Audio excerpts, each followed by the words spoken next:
السلام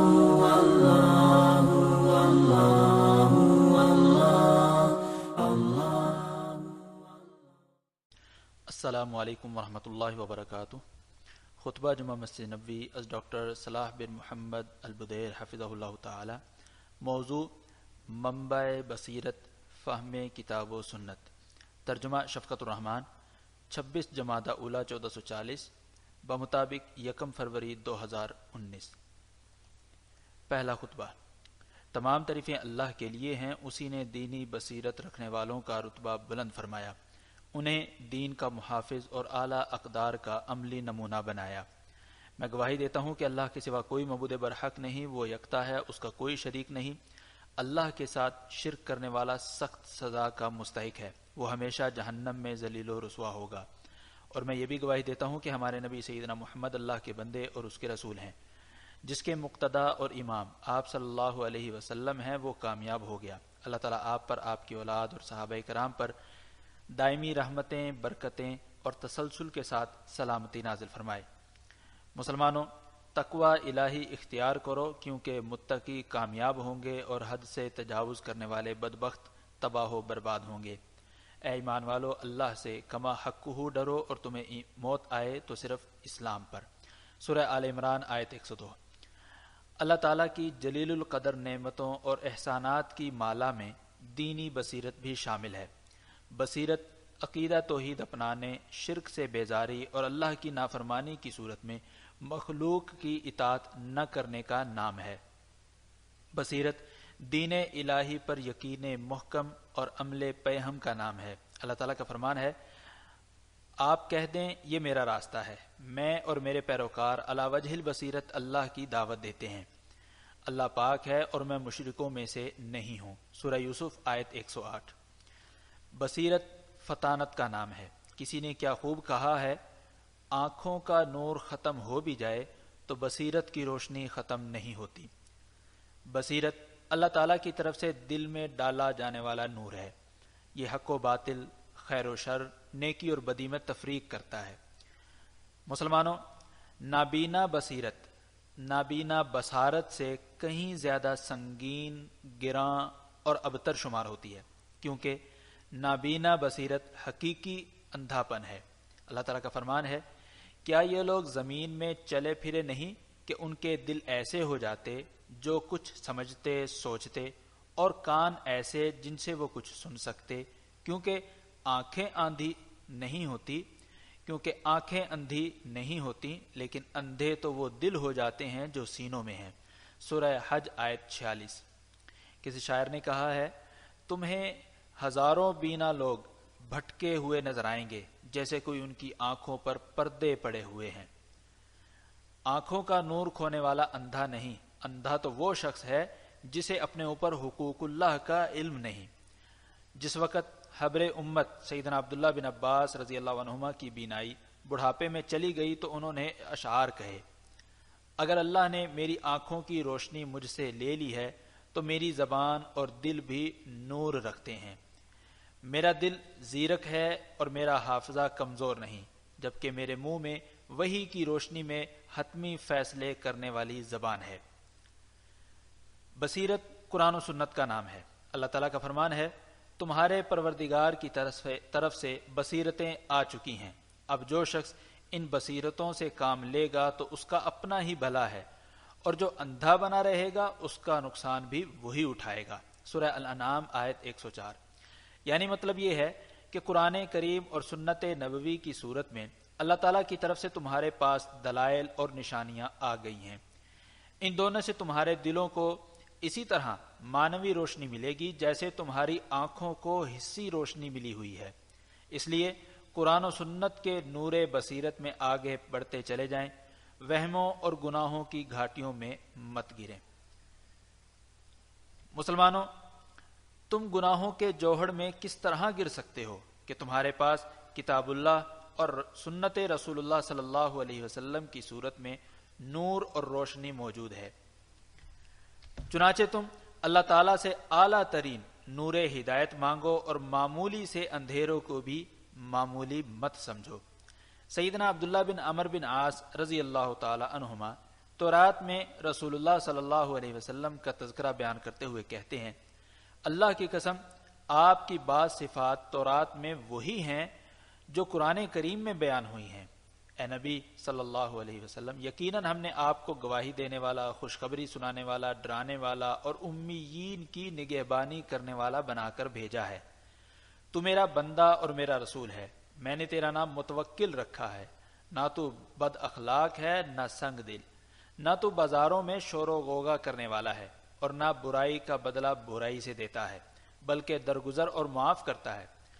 اللہ تعالیٰ اسے اس وقت تک ہرگز موت سے دوچار نہیں کرے گا جب تک اس کے ذریعے سے ٹیڑھی قوم کو سیدھا نہ کر دے کہ وہ لا الہ الا اللہ کا اقرار کرنے لگیں۔ اللہ اس کے ذریعے اندھی آنکھوں، بہرے کانوں اور سربستہ دلوں کو کھول دے گا۔ اس حدیث کو امام بخاری نے روایت کیا ہے۔ مطلب یہ ہے کہ کلمہ توحید کے ذریعے حق بات نہ دیکھنے والی آنکھوں کو اللہ کھول دے گا۔ یہاں پر حقیقی آنکھوں کی نابینائی مراد نہیں، چنانچہ اللہ تعالیٰ شرک کا خاتمہ فرما دے گا اور عقیدہ توحید قائم دائم رہے گا۔ ٹیڑھی قوم سے یہاں پر مراد کفار ہیں، جو اللہ تعالیٰ کی نصیحتیں، قرآنی آیات اور نبی صلی اللہ علیہ وسلم کی احادیث سن کر بھی حق بات قبول نہ کرے، اپنی آنکھوں پر باطل کی پٹی باندھے رہے، تو وہی جہالت اور گمراہی کے اندھیروں میں بھٹکا ہوا اندھا ہے۔ کافر اور فاسق لوگ حق بات نہیں سنتے، رشد و ہدایت اپنی آنکھوں سے نہیں دیکھتے، اگر سن لیں تو فائدہ نہیں اٹھاتے اور دیکھ لیں تو رہنمائی نہیں لیتے۔ فرمان باری تعالیٰ ہے، وہ سننے کی صلاحیت نہیں رکھتے اور نہ ہی ان میں بصارت تھی۔ سورہ ہود آیت 20۔ اللہ تعالیٰ نے انہی لوگوں کے آخرت سے متعلق نظریے کے بارے میں فرمایا، وہ کافر تو آخرت کے متعلق شک میں ہیں، بلکہ وہ آخرت کے بارے میں کورے ہیں۔ سورہ النمل آیت 66۔ جبکہ اہل ایمان زیرک اور صاحب بصیرت ہوتے ہیں، اسی لیے مومن کی نگاہ تیز، بصیرت تیر بہدف اور اس کے نقوش انمٹ ہوتے ہیں۔ اسی لیے اللہ تعالیٰ کا فرمان ہے، نابینا اور بینا برابر نہیں ہو سکتے، نہ ہی اندھیرا اور اجالا برابر ہو سکتے ہیں۔ سورہ فاطر آیت 19 اور 20۔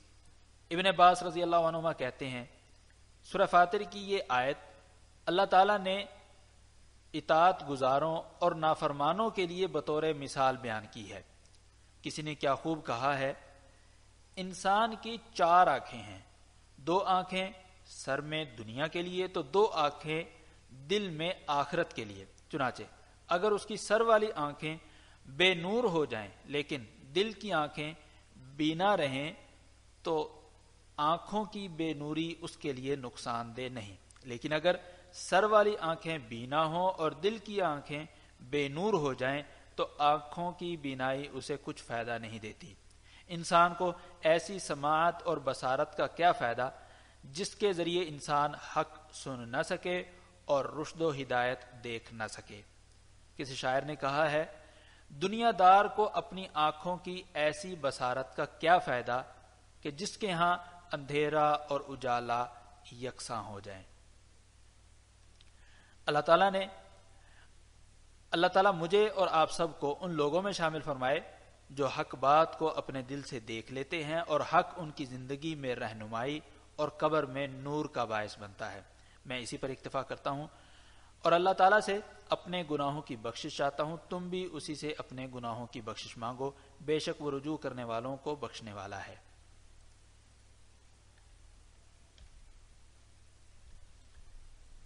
دوسرا خطبہ۔ ہمہ قسم کی حمد اللہ کے لیے ہے جو پناہ طلب کرنے والوں کو پناہ دیتا ہے۔ میں گواہی دیتا ہوں کہ اللہ کے سوا کوئی حقیقی معبود نہیں، وہ علاج کے باوجود صحت یابی سے مایوس ہونے والوں کو بھی شفا دیتا ہے، اور یہ بھی گواہی دیتا ہوں کہ ہمارے نبی محمد اللہ کے بندے اور رسول ہیں۔ آپ کی اطاعت کرنے والا راہ راست پا لیتا ہے، جبکہ آپ کی نافرمانی کرنے والا گمراہ ہو جاتا ہے۔ اللہ تعالیٰ ان پر، ان کی آل اور صحابہ کرام پر ڈھیروں رحمتیں، دائمی سلامتی اور برکتیں نازل فرمائے۔ حمد و صلات کے بعد مسلمانوں، تقوی الہی اختیار کرو اور اللہ تعالیٰ کو اپنا نگہبان جانو، اسی کی اطاعت کرو اور نافرمانی مت کرو۔ اللہ تعالیٰ کا فرمان ہے اے ایمان والو اللہ سے کما حقہ ڈرو اور تمہیں موت آئے تو صرف اسلام پر۔ سورہ آل عمران آیت 102۔ مسلمانوں، یہ اہل ایمان کی خوبی ہے کہ وہ بیدار دل اور زیرک عقل والے ہوتے ہیں، اللہ تعالیٰ کے احکامات اور نواہی، وعدوں اور وعیدوں کو سمجھتے ہیں۔ جب انہیں اللہ کی آیات سنائی جاتی ہیں تو انہیں اچھی طرح سمجھنے کے لیے قلب و جان کے ساتھ مکمل طور پر متوجہ ہو جاتے ہیں، اللہ تعالیٰ کی نصیحت پر غفلت نہیں برتتے اور عبادت سے روگردانی نہیں کرتے۔ ان کا کردار ان لوگوں جیسا نہیں ہوتا جو آنکھوں سے اندھے اور کانوں سے بہرے ہوتے ہیں۔ اللہ تعالیٰ کا فرمان ہے اور جب انہیں ان کے رب کی آیات کے ساتھ نصیحت کی جائے تو ان پر بہرے اور اندھے ہو کر نہیں گرتے۔ سورہ الفرقان آیت 73۔ حسن بصری رحمہ اللہ کہتے ہیں کتنے ہی لوگ ہیں جو آیات تو پڑھتے ہیں لیکن ان پر بہرے اور اندھے ہو کر گر پڑتے ہیں۔ مسلمانوں، عزت، رفعت، عظمت، بلندی اور ترقی دینی بصیرت حاصل کرنے کا نام ہے۔ یا اللہ ہمیں دینی بصیرت رکھنے والوں میں شامل فرما، یا اللہ ہمیں دینی بصیرت رکھنے والوں میں شامل فرما، یا اللہ ہمیں دینی بصیرت رکھنے والوں میں شامل فرما، تیری رضا کے لیے سجدے کرنے والوں میں شامل فرما، تیری رضا کے لیے سجدے کرنے والوں میں شامل فرما، تیری حمد کے ساتھ تسبیح بیان کرنے والوں میں شامل فرما، تیرے احکامات کے سامنے سرنگوں ہونے والوں میں شامل فرما، تیری شریعت کی تعظیم کرنے والوں میں شامل فرما، تیری شریعت کی تعظیم کرنے والوں میں شامل فرما یا رب العالمین۔ احمد الہادی شفیع الورا نبی صلی اللہ علیہ وسلم پر بار بار درود و سلام بھیجو، جس نے ایک بار درود پڑھا اللہ تعالیٰ اس کے بدلے اس پر 10 رحمتیں نازل فرمائے گا۔ یا اللہ اپنے بندے اور رسول محمد پر درود و سلام نازل فرما۔ یا اللہ خلفائے راشدین، تمام صحابہ کرام، اہل بیت اور تابعین اور تبع تابعین سے راضی ہو جا اور ان کے ساتھ ساتھ ہم سے بھی راضی ہو جا یا کریمو یا وہاب۔ یا اللہ اسلام اور مسلمانوں کو غلبہ عطا فرما، یا اللہ اسلام اور مسلمانوں کو غلبہ عطا فرما، یا اللہ شرک اور مشرکوں کو ذلیل و رسوا فرما، یا اللہ دین دشمن قوتوں کو نیست و نابود فرما، یا اللہ دین دشمن قوتوں کو نیست و نابود فرما، یا اللہ دین دشمن قوتوں کو نیست و نابود فرما، یا اللہ تمام تر اسلامی ممالک کو بھرپور امن و سلامتی اور استحکام عطا فرما، یا اللہ مملکت حرمین شریفین کو مکاروں کی مکاری، عیاروں کی عیاری، حاسدوں کے حسد اور کینہ پرور لوگوں کے کینے سے محفوظ فرما یا رب العالمین۔ یا اللہ ہمارے حکمران خادم حرمین شریفین کو تیرے پسندیدہ کام کرنے کی توفیق عطا فرما، ان کی پیشانی سے پکڑ کر نیکی اور تقوی کے کاموں کے لیے رہنمائی فرما۔ یا اللہ انہیں اور ان کے ولی عہد کو صرف وہی کام کرنے کی توفیق عطا فرما جن سے اسلام اور مسلمانوں کا غلبہ اور فائدہ ہو یا رب العالمین۔ یا اللہ سرحدوں اور مورچوں پر معمور ہماری افواج کی مدد فرما یا رب العالمین۔ یا اللہ سیکیورٹی فورس کے جوانوں کی حفاظت فرما، یا اللہ انہیں بہترین صلہ اور بدلہ عطا فرما یا رب العالمین۔ یا اللہ ہماری خطائیں اور عمدن کیے ہوئے گناہ معاف فرما، ہمارے مذاق اور سنجیدگی کے بھی تمام گناہ معاف فرما، یہ سب ہمارے گناہوں میں شامل ہیں۔